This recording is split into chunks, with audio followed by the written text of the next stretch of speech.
की बात करते हैं। अब इससे पहले जितने भी MCQs हैं वो लास्ट वीडियो में हम डिस्कस कर चुके हैं। इस वीडियो का लिंक जो है वो आपको नीचे डिस्क्रिप्शन बॉक्स में जो है मिल जाएगा। अब A pole 6 metre high cast a shadow 2√3 metre long on the ground. तो सन जो है, सन का एलिवेशन पूछा है, मतलब angle of elevation, angle of depression, मतलब ये 9th चैप्टर में से क्वेश्चन है। तो सबसे पहले आपकी डायग्राम जो है आपको क्लियर होनी चाहिए। ये पोल है, अब शेडो नीचे ही बनेगी। एंगल ऑफ एलिवेशन, अगर मान लो यहाँ पर सन है तो एंगल ऑफ एलिवेशन मतलब ये वाला एंगल पूछा है उन्होंने, ठीक है। अब आपको पता है ये परपेंडिकुलर है, ये बेस है, तो परपेंडिकुलर और बेस दोनों टैन में होते हैं। मैं इसको थीटा लिख लेता हूँ एक बार। तो टैन थीटा कितना होगा, P/B। अब P आपका है 6, बेस आपका है 2√3। अब बेसिकली यहाँ पर ये कट हो रहा है तो इसको कट कर देते हैं, 2 3 6। तो √3 को मैं लिख सकता हूँ √3 इंटू √3 डिवाइड बाई √3। अब ये भी आपस में कट गया तो मेरे पास कितना आ गया, √3। तो थीटा टैन की वैल्यू √3 कब होती है, 60 डिग्री पर। तो हमारी कौन सी ऑप्शन मैच कर रही है यहाँ पर, option A is the right answer. अब देखो जो नेक्स्ट MCQ है ये बहुत इंपॉर्टेंट है, ठीक है। आपको मुश्किल भी लग सकता है, तो थोड़ा समझने की कोशिश करते हैं। From the top of the cliff 20 metre high, एक क्लिफ है, ठीक है, जो 20 metre high, the angle of elevation of the top of the tower is found to be equal to angle of depression of the foot of tower, find the height of tower. तो basically देखा जाए, सबसे पहले नीचे मतलब कि ground बना लिया करो।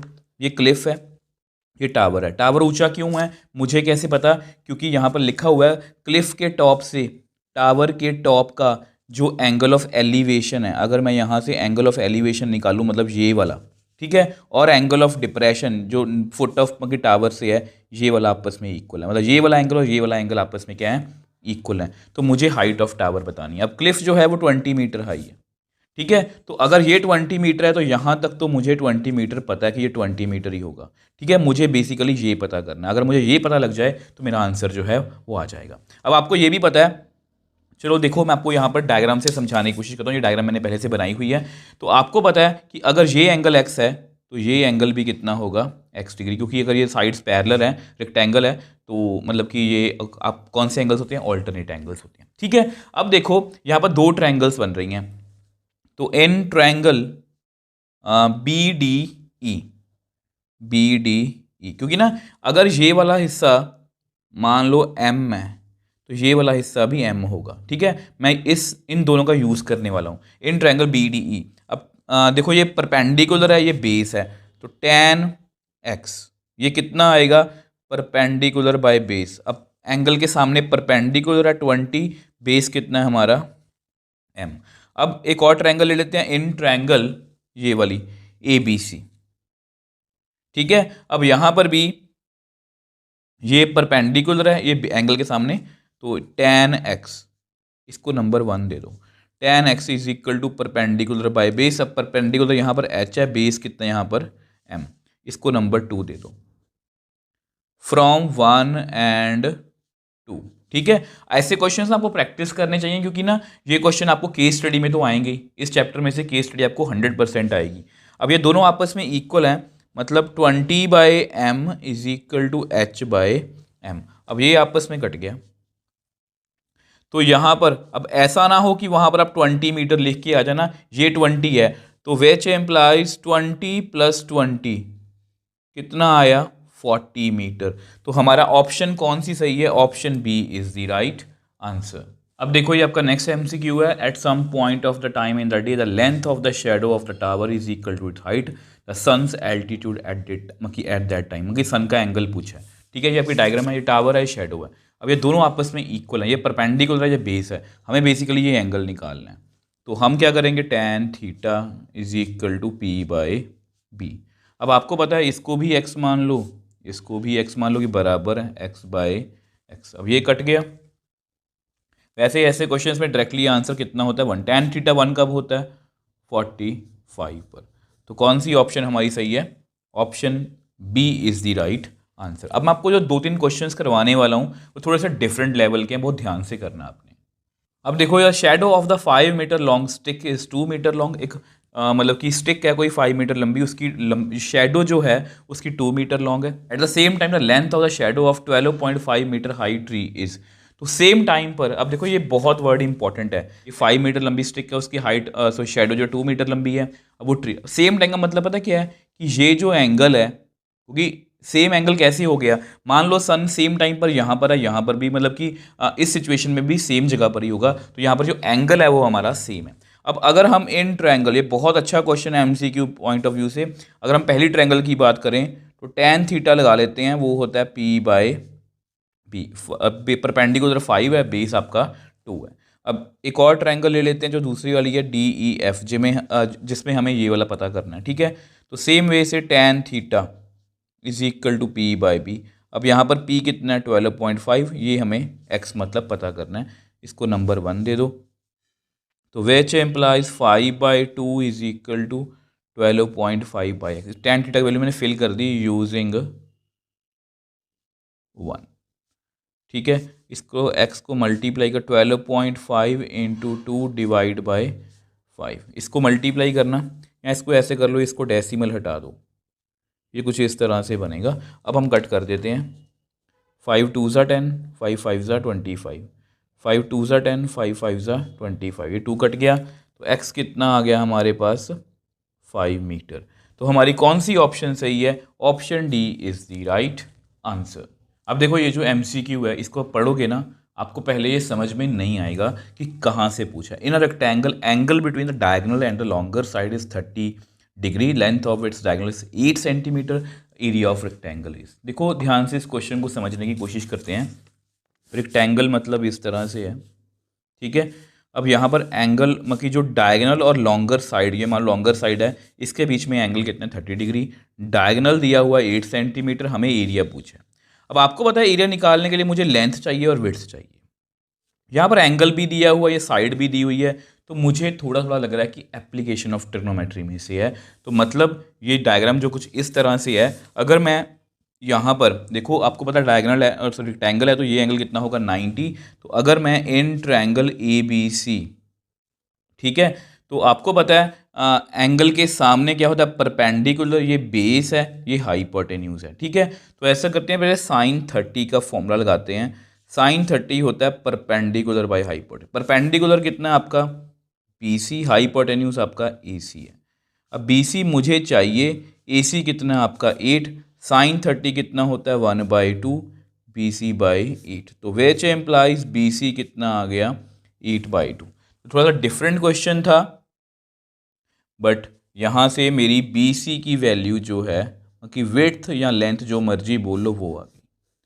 आल्सो इसी ट्रायंगल में अब देखो मुझे ये पता लग गया, अगर मुझे ये पता लगाना है मतलब बेस पता लगाना है, तो यहाँ पर मैं cos 30 का फॉर्मूला लगा लेता हूँ। अब cos 30 कितना होता है बेस बाय हाइपोटेन्यूज, बेस कितना है आपका AB, हाइट कितनी है और हाइपोटेन्यूज कितना है AC, ये कितना होता है √3/2, AB कितना आपका निकालना है, AC कितना आपका 8, तो विच एम्प्लाइज AB कितना आएगा 8 इंटू √3 डिवाइड बाई 4। तो यहाँ से AB कितना आ गया 4√3 सेंटीमीटर।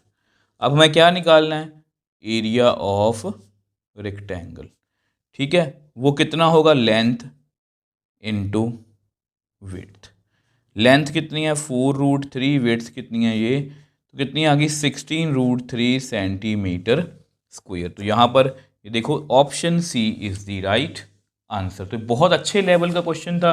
वैसे क्वेश्चंस आप, मैं ये नहीं बोल रहा देखो फिर से कि यही क्वेश्चंस आ जाएंगे, बट अगर आप इस लेवल के क्वेश्चंस को प्रैक्टिस करके जाओगे आपको जरूर हेल्प मिलेगी। अब देखो ये जो MCQ, ये मुझे बेसिकली सर्कल में से लग रहा है, O इज़ द सेंटर है, कॉर्ड PQ जो है makes an angle 50 degree with tangent, ये टेंजेंट है, तो ये जो कॉर्ड है ना यहाँ पर ये 50 डिग्री का एंगल बना रही है। बहुत इंपॉर्टेंट क्वेश्चन है।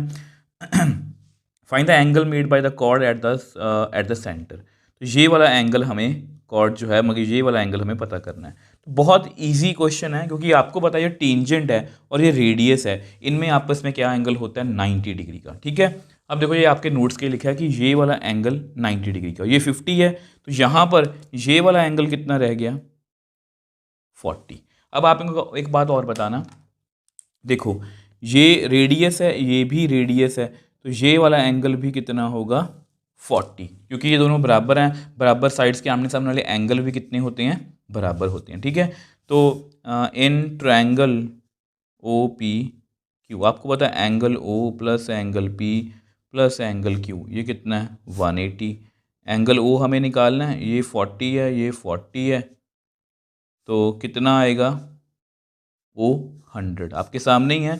40 + 40 80, 80 माइनस 180 माइनस 80 कितना आएगा 100। Option B is the right answer. और ये आपका ऑफिशियल सैम्पल पेपर का क्वेश्चन था। अब देखो नेक्स्ट एमसीक्यू की बात करते हैं। पी ए बहुत ज़्यादा मतलब कि ये प्रीवियस ईयर क्वेश्चन है, बहुत मतलब कि कॉम्प्लिकेटेड आपको लग सकता है क्योंकि आपको ये समझ में नहीं आएगा कि कहाँ से स्टार्ट करना है। P A and P B are two tangents, ये टेंजेंट्स हैं, एक्सटर्नल पॉइंट्स हैं, तो आपको पता है ये टेंजेंट्स तो आपस में इक्वल होंगी, ठीक है। साथ साथ में पॉइंट जो है नोट करके रखा करो। रेडियस कितनी है 4 centimetre. If P A is perpendicular to P B, ये 90 का एंगल है। लेंथ ऑफ ईच टेंजेंट, तो लेंथ पूछी है।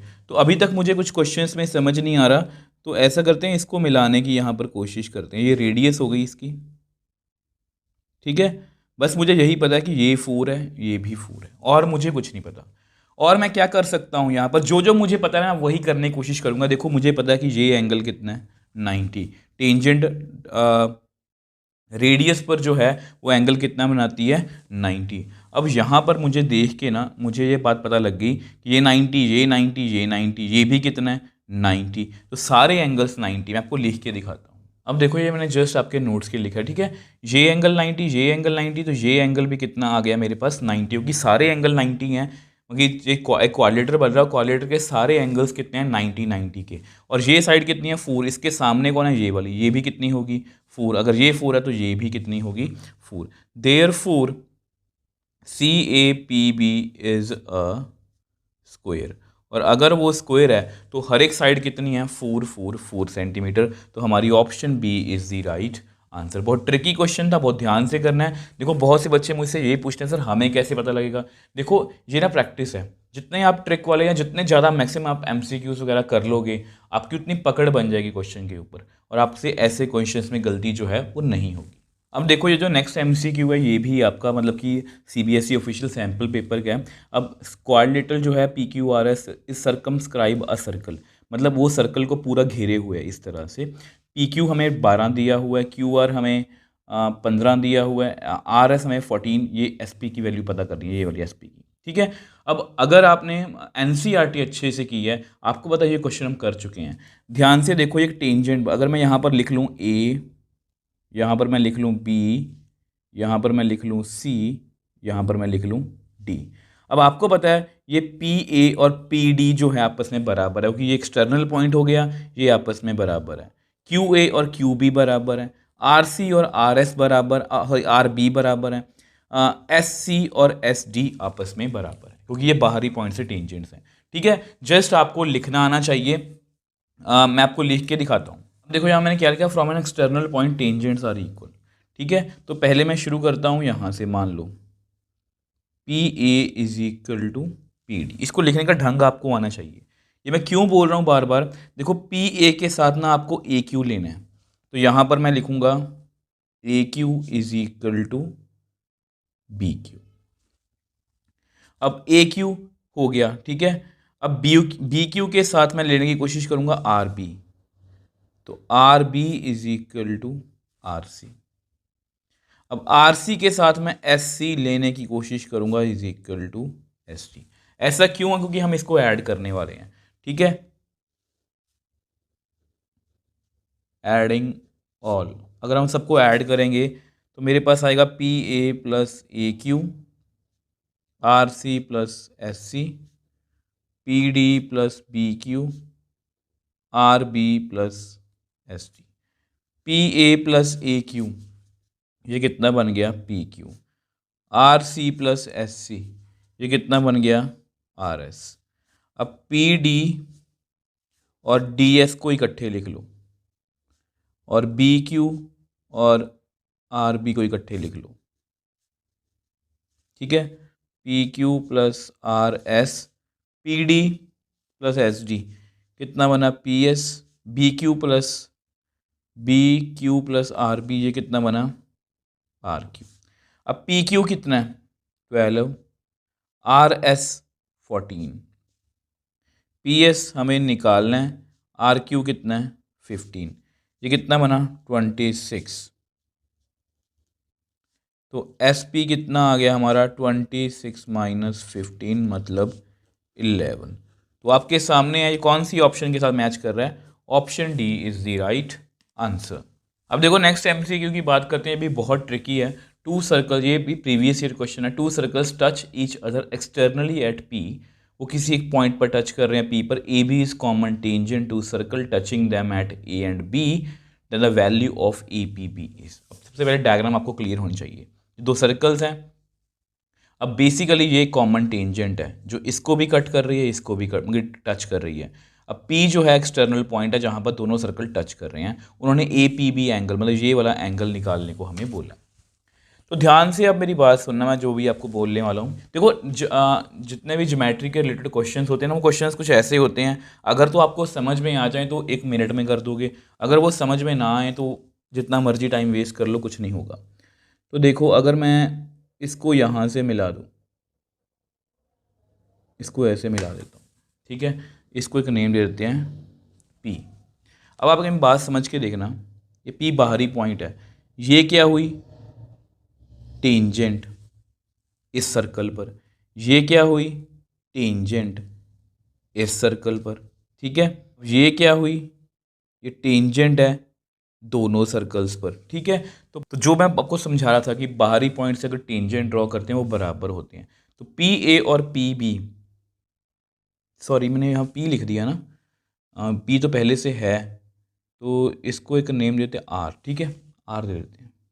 तो आर पी और आर ए बराबर है क्योंकि एक ही सर्कल पर वो टेंजेंट है। एंड आर बी और आर पी ये भी बराबर है क्योंकि एक ही सर्कल पर वो टेंजेंट है।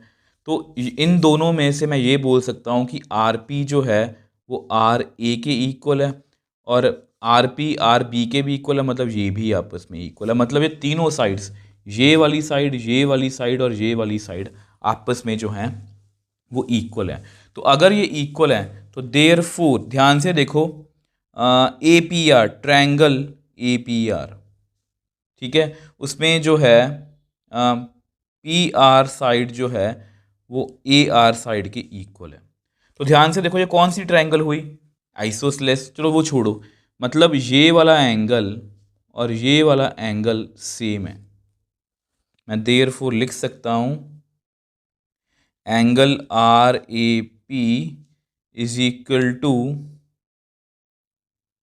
आर पी ए, ये दोनों बराबर है, ठीक है। अब देखो also in triangle R P B, ये वाली ट्रायंगल उठा लो।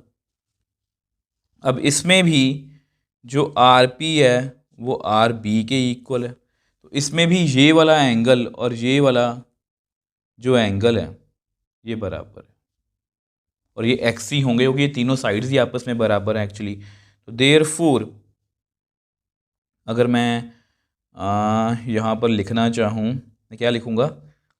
Are P B is equal to R B P, ठीक है।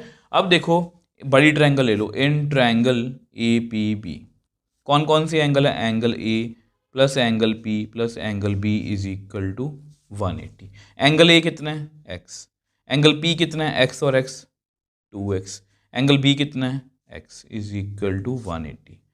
तो 4x is equal to 180, x कितना आ गया? 180/4। इसको कट करते हैं तो हमारे पास आएगा 4 4 ज़ा 16 और 4 5 ज़ा 20। x कितना आ गया? 45। हमें ए पी बी एंगल चाहिए। ए पी बी एंगल कितना है? 2x, मतलब 2 इंटू 45, मतलब कितना एंगल है ये? 90 डिग्री। तो कौन सी ऑप्शन मैच कर रही है? Option D. तो देख लो बहुत कॉम्प्लिकेटेड क्वेश्चन था। तो फिर से बोल रहा हूँ, अगर आप इस लेवल के क्वेश्चंस करके जाओगे तब आपको किसी भी चैप्टर में कोई एमसीक्यूज में जो है वो दिक्कत जो है वो नहीं आएगी।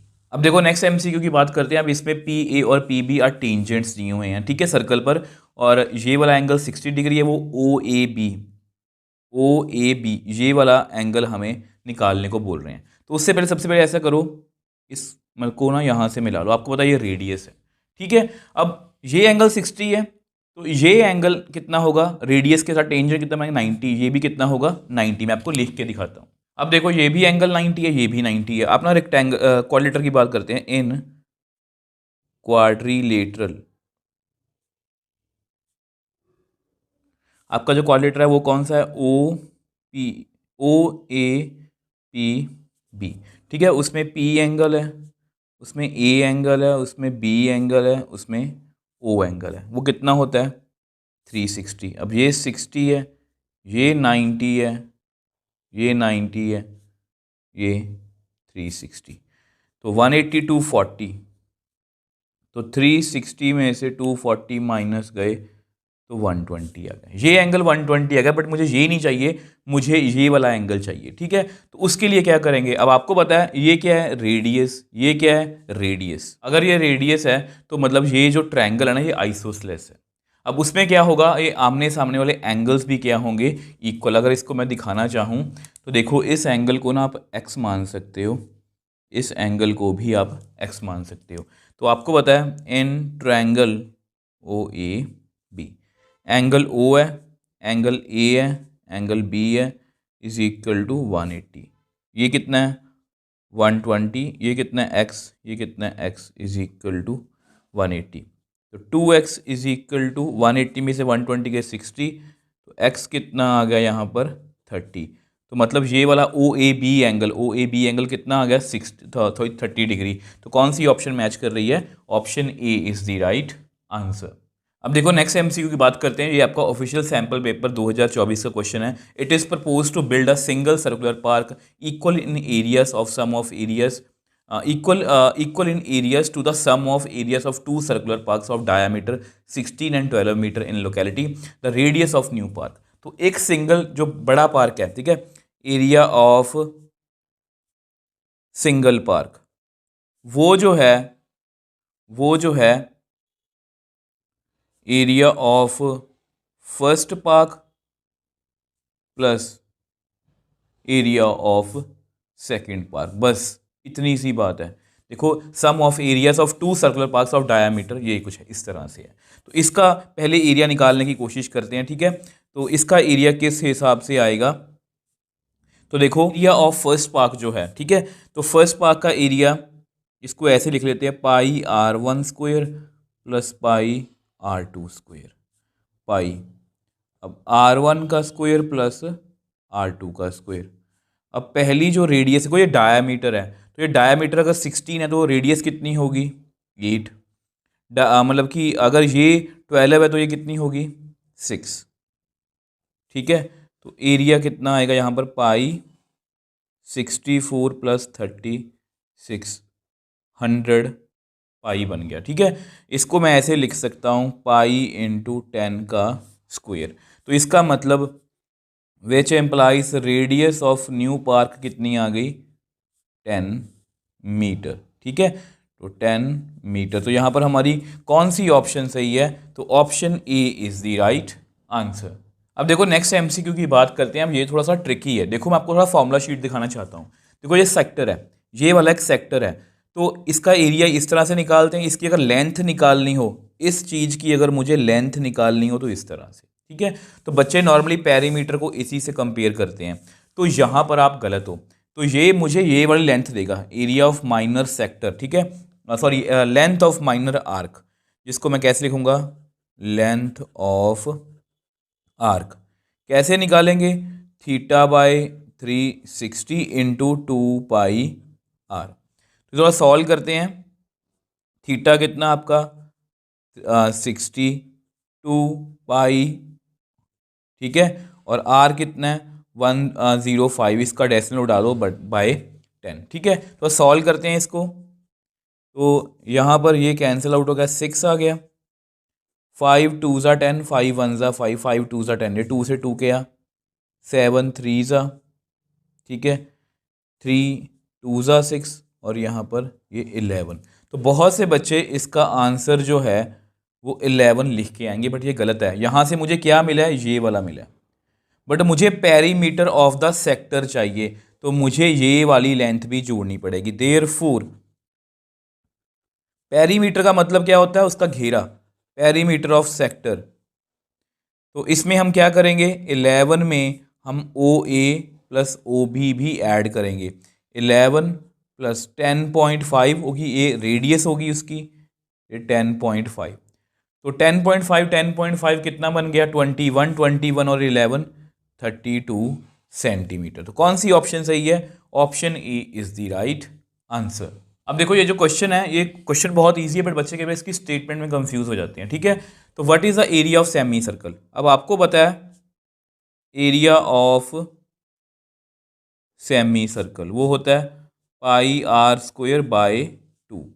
तो पाई बाय 2, अब आर यहाँ पर इसका डायामीटर कितना है, डी, तो रेडियस कितनी होगी, डी बाय 2। तो बस हमारा आंसर जो है यहाँ पर डी स्क्वायर बाय 4। तो पाई डी स्क्वायर 2 4 ज़ा 8। तो यहाँ पर हमारी कौन सी ऑप्शन सही लग रही है, option C is the right answer. अब देखो ये क्वेश्चन मैंने जानबूझ के इंक्लूड किया कि बच्चों को ये समझ में नहीं आता कि क्या पूछा है। डिस्टेंस इन मीटर्स, ध्यान रखना मीटर्स में पूछा है, covered by a wheel of diameter 35 centimetre in 1 revolution is. देखो अगर व्हील है तो व्हील जो है, मान लो मैं आपको थोड़ा समझाने की कोशिश करता हूँ। अब देखो व्हील, देखो ठीक है, ये व्हील कुछ इस तरह से होता है। अब मान लो ये इसका स्टार्टिंग पॉइंट है, ये यहाँ से चला, इस तरह से घूमा और फिर वहाँ यहाँ वापस आ गया, तो एक रेवोल्यूशन होगी। ये पता क्या है, ये बेसिकली पेरीमीटर है। तो अगर हम यहाँ पर पेरीमीटर निकाल दें, ठीक है, तो 1 रेवोल्यूशन, मैं जस्ट आपके लिए लिख के दिखा देता हूँ, पेपर में थोड़ी ना आपको लिखना है। 1 रेवोल्यूशन बराबर पेरीमीटर, ठीक है। और पेरीमीटर का फॉर्मूला क्या होता है, 2 पाई आर। तो 2 इंटू, अब पाई कितना है हमारा 22/7 और आर 35 का हाफ, ये डायामीटर दिया हुआ है 35 का हाफ। इसमें एक और बात का आपको ध्यान रखना है, मैं आपको समझाने की कोशिश करूँगा। तो ये यहाँ पर 11 आ गया, 7 5 ज़ा, तो यहाँ पर कितना आंसर आएगा 55, तो 110, ठीक है। अब ये किस में आंसर आया है, ये सेंटीमीटर में आया। तो हमें किस में कन्वर्ट करना है इसको, मीटर में। तो इस बात का ध्यान रखो कि बस जानबूझ के ऑप्शन में यहाँ पर 110 लिखा होगा, तो अब कंफ्यूज मत होना। अब आपको पता है 100 सेंटीमीटर बराबर होता है 1 मीटर, तो 110 सेंटीमीटर बराबर होगा 110/100। तो यहाँ पर ये कट गया, तो कितना आ गया मेरे पास 1.1 मीटर। तो कौन सी ऑप्शन हमारी जो है वो सही है, तो option B is the right answer. अब देखो ये भी क्वेश्चन बहुत इजी है, थोड़ा समझने की जरूरत है। Inner circumference of the circular track 14 metre wide is 440 metre. तो सर्कमफ्रेंस जो इनर, देखो बेसिकली अगर मान लो एक ये है, ये आपका सर्कुलर ट्रैक है, मैं क्या दिया हुआ है, इनर सर्कमफ्रेंस, इनर इसकी सर्कमफ्रेंस दी हुई है हमें, कितनी दी हुई है 440, जो कि 14 मीटर वाइड है, जो चौड़ा मतलब 14 मीटर जो है चौड़ा है। तो हमें रेडियस ऑफ आउटर सर्कल, मतलब इस मतलब यहाँ पर अगर सेंटर है तो ये रेडियस हमसे, अगर हम ये रेडियस निकाल लें तो उसमें 14 हम ऐड कर देंगे, सिंपल सा क्वेश्चन है। तो इनर सर्कमफ्रेंस आपको पता है, सर्कमफ्रेंस का फॉर्मूला 2 पाई आर, वो कितनी दी हुई है 440। तो यहाँ पर आप ऐसा करो, इसको रेडियस को निकालने की कोशिश करते हैं, 440 डिवाइड बाय 2 इंटू पाई, तो विच एम्प्लाइज रेडियस कितनी आएगी 440 डिवाइड बाय 2 इंटू 22/7। तो इसको कट करने की कोशिश करते हैं, 12 यहाँ पर 20 आएगा, यहाँ पर 10 आएगा, ये 7 ऊपर चला गया, तो कितना आ गया 70 मीटर। तो रेडियस ऑफ आउटर सर्कल 70 यहाँ पर है, 14 यहाँ बताई हुई है, तो कितनी आ गई 84 मीटर। तो हमारी कौन सी ऑप्शन यहाँ पर सही है, तो ऑप्शन मतलब कि D is the right answer. छोटे छोटे क्वेश्चन है बट ये इंपॉर्टेंट है। देखो नेक्स्ट एमसीक्यू की बात करते हैं। अब देखो इसमें क्या है, basically a pendulum swings through an angle of 30 degree and describe an arc 6.6 centimetre in length, then the length of pendulum is. तो ये क्वेश्चन उल्टा है, देखो आपको डायग्राम समझाने की कोशिश करता हूँ। ये आपका पेंडुलम है, ठीक है, तो ये पेंडुलम जो है इस तरह से मूव कर रहा है, पेंडुलम इसी तरह से मूव करता है। अब ये जो मतलब कि लिखा है ना, डिस्क्राइब दी एन आर्क, मतलब ये जो आर्क बना रहा है इसकी लेंथ हमें दी हुई है कितनी 6.6। अब आपको पता है length of arc, length of arc का फॉर्मूला क्या होता है, θ/360 इंटू 2 पाई आर। हमसे पूछा क्या है, लेंथ ऑफ पेंडुलम, मतलब ये वाली चीज़ पूछी है, मतलब रेडियस हमें से पूछी है। ये 6.6 है, ठीक है, एंगल कितना है 30 डिग्री बाई 360, टू पाई कितना है हमारा 22/7, रेडियस हमें पता करनी है। अब जो कट हो रहा है पहले उसको कट करते हैं। जैसे ये कट हो गया, 2 6 ज़ा 2 3 ज़ा यहाँ पर 11, तो और कुछ कट नहीं हो रहा अभी फ़िलहाल। तो 6.6 into 3 into 7 divide by 11 is equal to r. तो इसको साथ सॉल्व करते हैं। तो यहाँ पर 66/10 into 3 into 7 into 11 is equal to r. अब ये भी कट हो रहा है, ठीक है। 2 3 ज़ा 6, 2 5 ज़ा 10, तो 3 3 ज़ा 9, 9 7 ज़ा 63, तो 63/5। इसको डिवाइड करना, 5 1 ज़ा 5, 5 2 ज़ा 10, 5 6 ज़ा 30 सेंटीमीटर। तो ये आपकी लेंथ है। तो हमारा कौन सी ऑप्शन सही है? Option A is the right answer. अब देखो ये जो MCQ है ये भी मतलब कि आपका ऑफिशियल सैम्पल पेपर क्वेश्चन है। पेरीमीटर और एरिया ऑफ सर्कल जो है न्यूमेरिकली इक्वल है, तो रेडियस ऑफ सर्कल पूछिए। यहाँ पर आपको डायमीटर भी पूछ सकते हैं। तो पेरीमीटर मान लो वो 2πr है और एरिया ऑफ सर्कल कितना होता है πr स्क्वायर, तो ये आपस में इक्वल है। तो रेडियस की वैल्यू पूछी है। अब पहली बात तो ये और ये कट कर दो, ठीक है। तो यहाँ से एक r भी कट गया, तो विच एम्प्लाइज डायरेक्टली r कितना आ गया 2 यूनिट्स। अगर आपसे वो डायामीटर पूछते तो आपका वो 4 यूनिट आता। तो इस तरह से ये कौन सी ऑप्शन सही है? Option B is the right answer. अब देखो ये भी MCQ जो है बिल्कुल नए तरीके का है। Radius of circle is diminished by 10%, मतलब वो कम हो रही है 10% से, तो एरिया किस हिसाब से कम होगा? सबसे पहले लिख लो लेट रेडियस, मान लो वो x है, ठीक है। तो which employees area of circle कितना होगा πx स्क्वायर, ठीक है। अब रेडियस जो है वो डिमिनिश्ड कर रही है 10%, मतलब रेडियस का जो पहले x थी उसका 10% निकाल लो, ठीक है। 10%, तो कितना आएगा x/10। देखो इसको आप ऐसे समझ सकते हो, किसी चीज़ पर 10% डिस्काउंट है, मान लो कि 100 रुपये की चीज़ है, उस पर 10% डिस्काउंट है, पहले आप उसका 10% निकालोगे। वो 10% कैसे निकालोगे मैं आपको बता देता हूँ।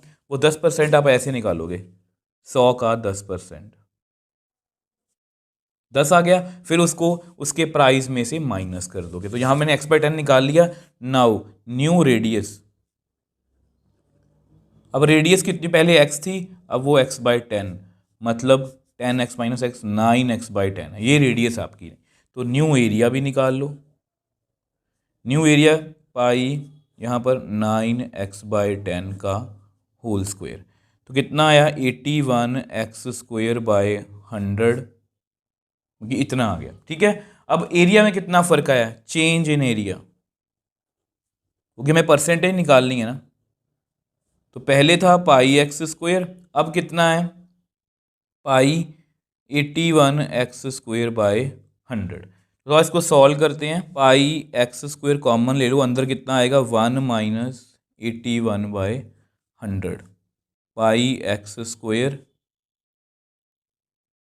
कुछ इस तरह से, तो इज इक्वल टू πx² 19/100, मतलब यहाँ पर इसको मैं ऐसे लिख सकता हूँ 19%, मतलब एरिया जो है वो 19% जो है वो डिक्रीज हो जाएगा। तो हमारी कौन सी ऑप्शन सही है? Option C is the right answer. देखो नेक्स्ट MCQ है, तो सरफेस एरिया ऑफ 2 स्फीयर्स, हमें रेशो दी हुई है तो उनके वॉल्यूम की रेशो पूछिए। सरफेस एरिया मान लो एक का हम मान लेते हैं 4πr² और दूसरे की मान लेते हैं 4πr²। इन दोनों की रेशो दी हुई है 16:9। थोड़ा सॉल्व करते हैं, क्योंकि वॉल्यूम का फॉर्मूला होता है 4/3πr³। तो r की वैल्यू निकालने की कोशिश करते हैं। जैसे 4π चला गया यहाँ से, तो मेरे पास r² की वैल्यू आ गई 16/9। अब इसको मैं ऐसे लिख सकता हूँ 4 का स्क्वायर 3 का स्क्वायर, तो विच एम्प्लाइज r/r की रेशो कितनी आ गई 4/3। हमें चाहिए किसकी? वॉल्यूम की, ठीक है। उसमें क्या होता है क्यूब, अगर मैं दोनों साइड क्यूब करूं तो विच एम्प्लाइज r³ / r³। 4 का क्यूब कितना होगा 64, 3 का क्यूब 27। तो यहाँ पर जस्ट वॉल्यूम बनाने के लिए मैं 4/3πr³ से मल्टीप्लाई और डिवाइड जो है वो कर सकता हूँ, ठीक है। अब ये क्या है वॉल्यूम, तो वॉल्यूम की रेशो कितनी होगी यहाँ पर 64:27। तो ये आपका आंसर है। तो कौन सी ऑप्शन मैच कर रही है? Option A is the right answer. अब देखो ये जो एमसीक्यू है या रेडियस ऑफ, देखो ये इजी है, बट कई बार ना बच्चे इसकी स्टेटमेंट पढ़ने में गड़बड़ करते हैं और उनको स्टेटमेंट समझ में नहीं आती, फिर वो छोड़ देते हैं, बाद में टाइम नहीं बचता। Radius of the base of the cylinder is half keeping the height same then the ratio of volume of cylinder thus obtained to volume of original cylinder. तो हमारा जो बेसिकली यहाँ पर क्वेश्चन है वो देखो ध्यान से, मान लो ये एक सिलेंडर है, ठीक है। अब जो नया सिलेंडर है उसकी रेडियस को हाफ कर दिया है, बट हाइट जो है वो सेम रखी है, ठीक है। अब आप क्वेश्चन को समझ पा रहे हो। The radius of base of cylinder is half, इसको हाफ कर दिया, keeping the height same. The ratio of volume of cylinder thus obtained, अब इसकी ratio obtained to the volume of original cylinder this, मगर दिस बाय दिस, तो ये हमें पता करना है। तो देखो ध्यान से, ये आपका क्वेश्चन है। Original volume pi r square h, new volume कितना है, रेडियस का हाफ कर दिया, ठीक है। रेशियो किसकी पूछी है? New volume divide by old volume, ठीक है, या ओरिजिनल वॉल्यूम। तो ये कितना आएगा? पाई आर स्क्वायर बाय 4h। ये कितना आएगा? पाई आर स्क्वायर एच। अब जो कट रहा है वो कट कर देते हैं, आर स्क्वायर भी गया। तो बेसिकली मेरे पास कितनी रेशो आई है? 1:4। तो मेरी कौन सी ऑप्शन सही है? Option C is the right answer. बहुत से बच्चों के में इसमें गलती करते हैं, वो 4:1 लिख देते हैं या कुछ ना कुछ ऐसी गड़बड़ करते हैं। तो ध्यान से पढ़ना, क्या लिखा है? The ratio of volume of thus obtained to ratio to volume of original, मतलब न्यू पहले है, ओरिजिनल बाद में। आई होप ये आपको क्लियर है। अब देखो नेक्स्ट एमसीक्यू पढ़ते हैं। The A solid is hemispherical at the bottom and the conical of same, मतलब कि रेडियस अबव इट, ठीक है। तो बेसिकली वो नीचे से हेमिस्फीयर है, हेमिस्फीयर कुछ इस तरह से होता है, ऊपर से कॉनिकल है, सेम रेडियस दी हुई है, ठीक है। If the surface area of the two are equal, मतलब surface area of two are equal the ratio of radius and slant height of the conical part is. अब देखो यहाँ पर जो सॉलिड है वो कुछ इस तरह का है, मतलब यहाँ पर कर्व्ड सरफेस एरिया की बात हो रही है, क्योंकि इसके नीचे ढक्कन वगैरह तो है ही नहीं। आपको पता है, जो अगर आपने मेरा ये वीडियो देखी है, मैंने वो पेंटर बनाने के अकॉर्डिंग सारे क्वेश्चन सॉल्व करवाए थे, आप चेकआउट कर सकते हो। यहाँ पर मतलब कर्व्ड सरफेस एरिया जो है वो बराबर है अकॉर्डिंग टू क्वेश्चन,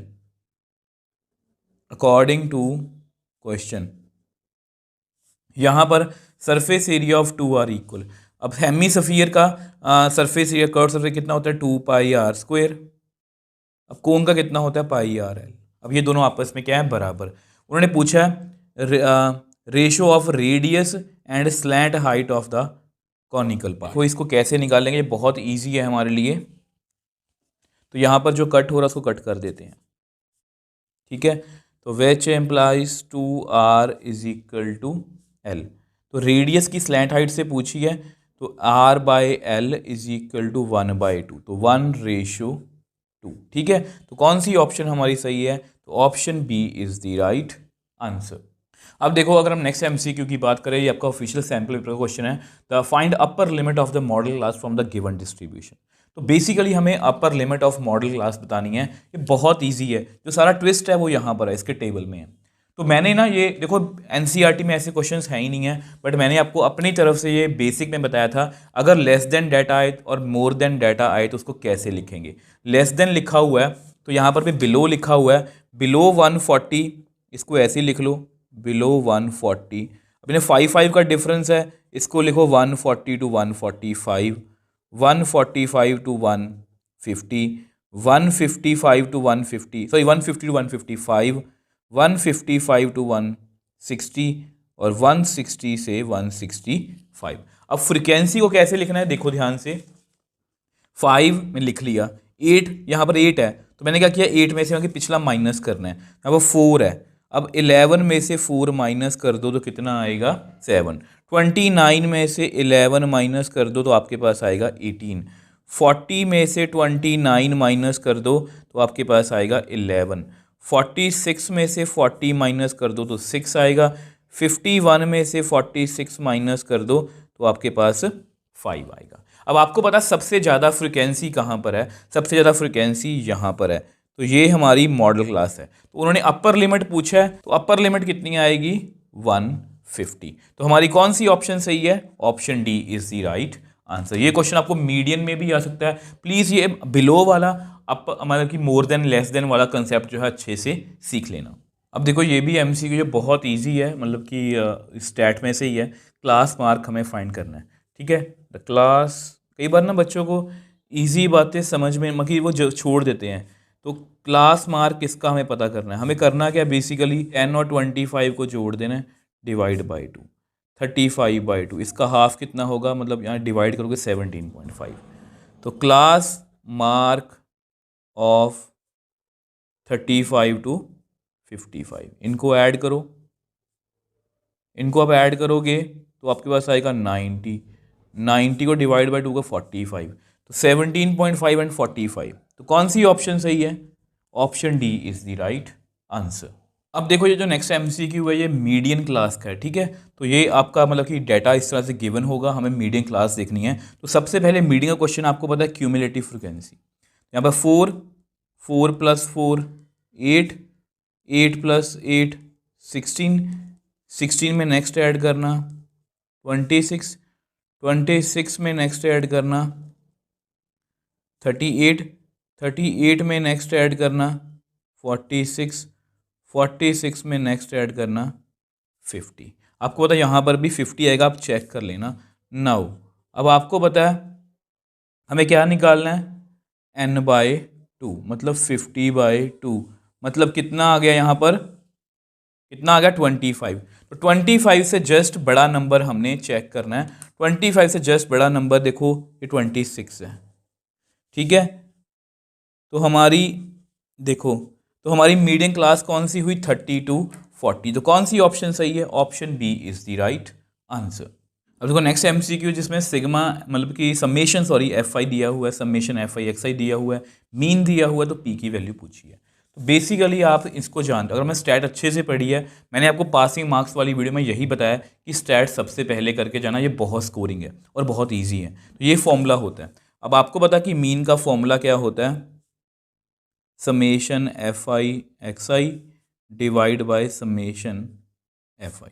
तो वेच मीन कितना है 3, ये कितना दिया हुआ है 3P + 36, और ये कितना दिया हुआ है 45। इसको क्रॉस मल्टीप्लाई कर दो, वो यहाँ पर आएगा 45 = 3P + 36। तो 3P कितना आएगा, 45 में से 36 माइनस कर दो 9, तो P कितना आ गया यहाँ पर हमारा 3। तो कौन सी ऑप्शन सही है हमारी, B is the right answer. Next MCQ है, इसमें हमें के की वैल्यू को ढूंढना है। अब यहाँ पर ये आपके सामने टेबल है, ठीक है। अब देखो टेबल में क्या है कि ये बना हुआ है फ्रीक्वेंसी और टोटल दिया हुआ है। तो समेशन FI हमें कितना दिया हुआ है 60। तो समेशन FI एक्चुअली होता क्या है, 8 + 15 + K + 12 + 5 = 60। यहाँ पर इसको 12 और 8 20, 35 40 आ गया, 40 + K = 60। तो K कितना आ गया 60 - 40 20। तो यहाँ पर कौन सी ऑप्शन सही है, option A is the right answer. देखो ये जो नेक्स्ट एमसीक्यू है थोड़ा सा मतलब कि डिफिकल्ट लेवल का, ठीक है, बट मुझे लगता है कि इसको इंक्लूड करना चाहिए क्योंकि इसमें से 2-3 क्वेश्चन निकल सकते हैं। Mode of the series exceed its mean by 12, then the mode exceed the median by. तो बहुत अच्छा क्वेश्चन है। देखो मॉड जो है ना, पहले सिंपल लिखने की कोशिश करो। मॉड मीन से 12 आगे है, जितना भी मीन है मॉड उससे 12 आगे है। इसको ऐसे लिख सकता हूँ मैं, ठीक है। चलो अब ना आपको एक मॉड का मतलब कि एक फॉर्मूला पता होगा।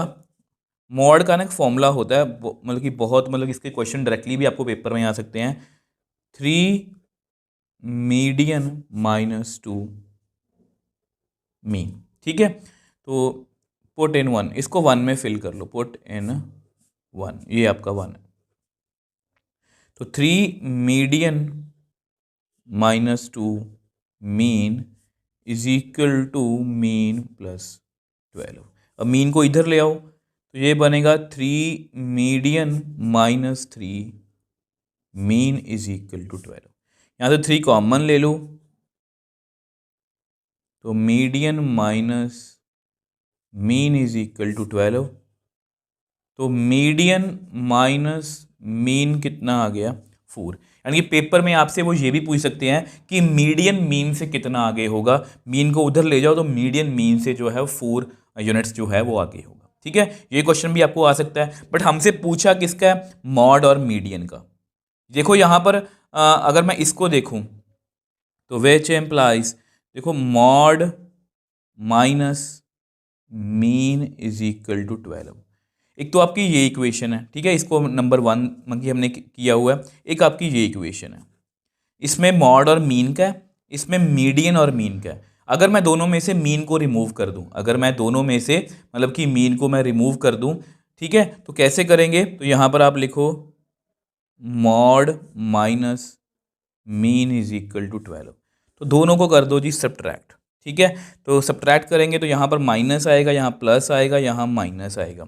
अब ये आपस में कट गया, तो मेरे पास कितना आएगा, मीडियन माइनस मॉड 12 की -8। ठीक है, तो इसका माइनस एडजस्ट कर लो, तो ये बनेगा मॉड माइनस मीडियन। मुझे पता है ये क्वेश्चन टफ लग रहा होगा आपको, बट अगर आप ऐसे क्वेश्चंस करके जाओगे तो आपका कॉन्फिडेंस अलग ही लेवल का होगा।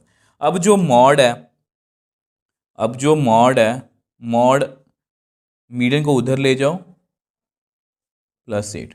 मॉड मीडियन से कितना आ गया है, 8 यूनिट्स। तो इस तरह से यहाँ पर हमारी कौन सी ऑप्शन सही है, option B is the right answer. तो नेक्स्ट एमसीक्यू की बात करते हैं, यह ऑफिशियल सैंपल पेपर का क्वेश्चन है। There is green square board of side 2a, एक मतलब कि स्क्वायर बोर्ड है, सर्कमस्क्राइबिंग अ रेड सर्कल। अब इसका मतलब क्या होता है सर्कमस्क्राइबिंग, देखो सर्कमस्क्राइबिंग का मतलब ये होता है कि जो स्क्वायर है ना, देखो बेसिकली ये सर्कल है, सर्कल जो है वो बिल्कुल उसके अंदर है, ऐसा नहीं है। देखो कई कई बच्चे ना इसको ऐसा भी सोच लेते हैं कि कुछ इस तरह से, देखो ऐसा नहीं हो सकता। सर्कमस्क्राइबिंग का मतलब होता है कि बिल्कुल उसको पूरा पूरा फिल कर रहा है जितना वो फिल कर सकता है। ठीक है, तो Jaydev is asked to keep a dot on the above said board, find the probability that he keeps the dot on the green board. बहुत अच्छा क्वेश्चन है ये। बेसिकली ऐसे क्वेश्चंस को मैं कंसेप्चुअल क्वेश्चंस बोलता हूँ, जो कंप्लीटली प्रोबेबिलिटी में से भी नहीं है और इसमें प्रोबेबिलिटी का यूज होते हुए भी कुछ और टॉपिक्स जो हैं वो यूज हो रहे हैं।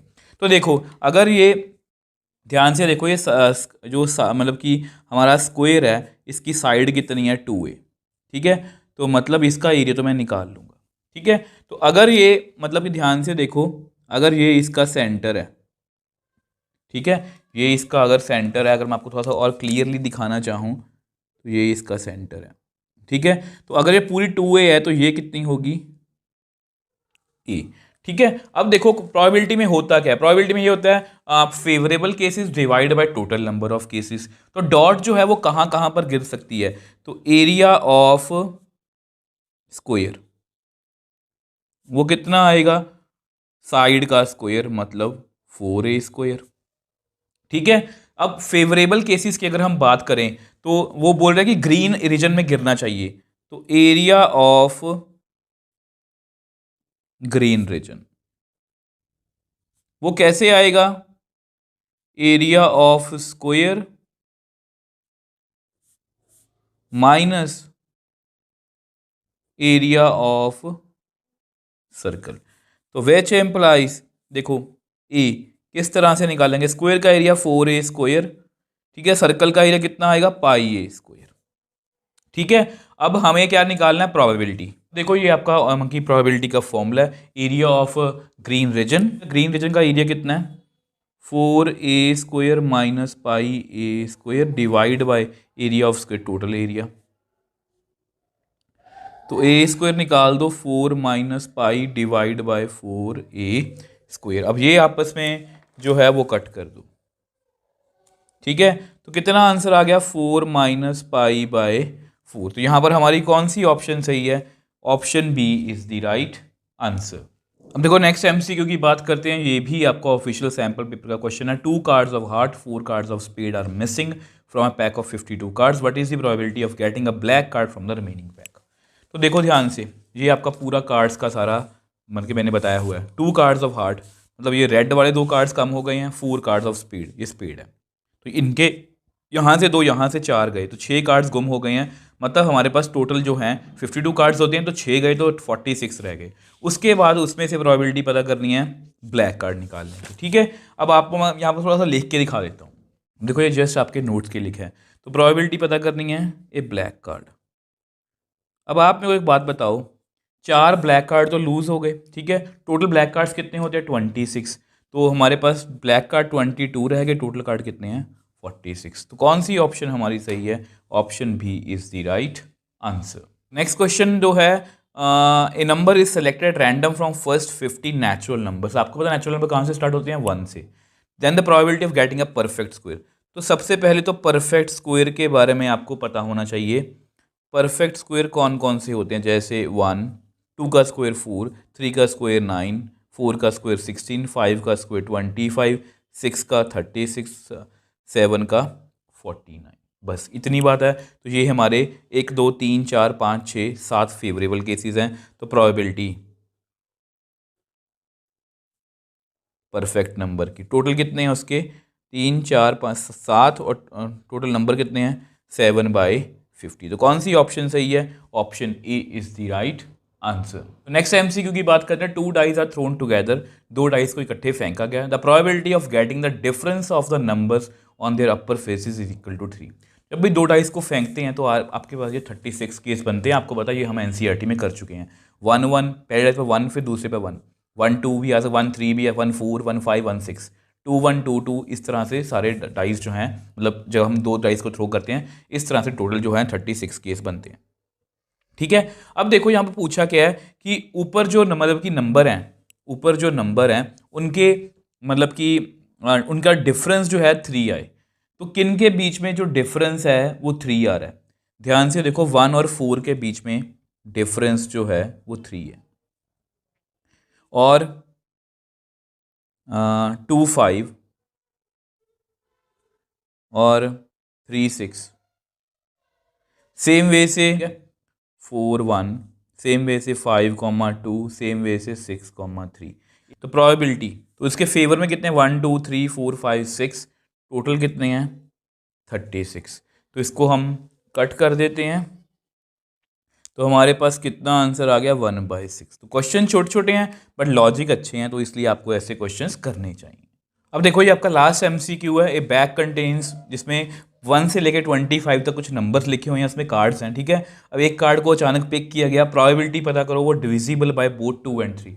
ऐसा नंबर जो 2 और 3 दोनों से डिविजिबल है, 2 और 3 को आपस में मल्टीप्लाई कर लो मतलब 6। ऐसे नंबर्स जो मतलब कि 2 और 3 से, मतलब जो 6 से डिविजिबल है। नंबर डिविजिबल बाय 2 and 3 कौन कौन से हैं?